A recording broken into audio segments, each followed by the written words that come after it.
आता बैठकीला मी जातो आहे. बैठकीमध्ये जी काही चर्चा होईल ती तुम्हाला मी सांगणार आहे येऊन. त्यामुळे बैठक सकारात्मक होईल.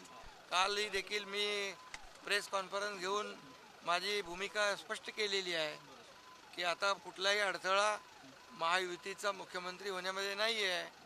लाडकी बहीण लाडक्या बहिणीच्या बद्दलही माझी बोललोय मी. त्यामुळे दिल्लीत दाखल झाले. लाडका भाऊ दिल्लीत दाखल झालेला आहे आणि लाडका भाऊ ही ओळख माझी सगळ्या पदांपेक्षा मोठी आहे. त्यामुळे